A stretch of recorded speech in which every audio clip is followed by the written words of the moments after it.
que sempre nos ouvem dizer: bem, os dois únicos evangelhos que a Bíblia registra, vocês sempre nos ouvem dizer circuncisão e incircuncisão. E muitos de vocês talvez não entendam o termo, ou alguns de vocês não o entendem de forma alguma. Alguns pensam que quando falamos de circuncisão, estamos falando de algo que acontece fisicamente em uma pessoa, mas estamos falando de algo doutrinário.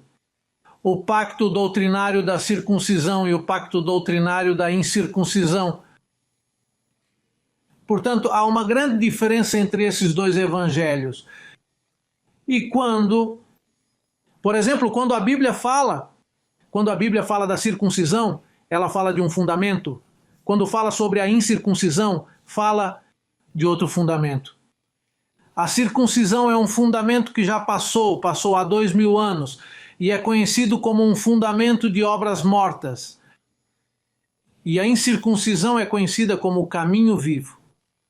Podemos ler, por exemplo, em Hebreus capítulo 6, versículo 1. Você pode ver como ele a chama o fundamento das obras mortas. E no mesmo livro de Hebreus, capítulo 10, versículo 20, ele diz: pelo caminho novo e vivo que ele nos abriu através do véu. Isto é, de sua carne, quando sua carne foi sacrificada na cruz do Calvário, abriu um novo caminho, implicando que o antigo ali terminou, a circuncisão ali terminou, e começou o novo caminho da incircuncisão. Agora, quando o apóstolo diz que recebemos não o espírito do mundo, mas o Espírito de Deus, isso é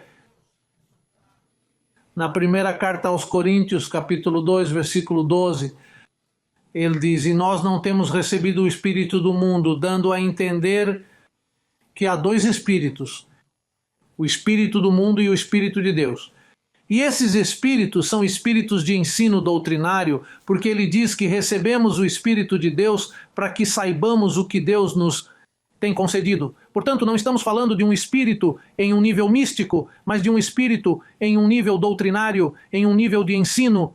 O espírito que nós, quando ele diz nós, está se referindo aos apóstolos que tinham o espírito do mundo, o espírito de Moisés, o espírito da lei, aquele convênio que foi acrescentado. Agora, nós que viemos depois da cruz, nós que somos cristãos, temos outro espírito, que é o Espírito de Deus, para saber o que Deus nos deu.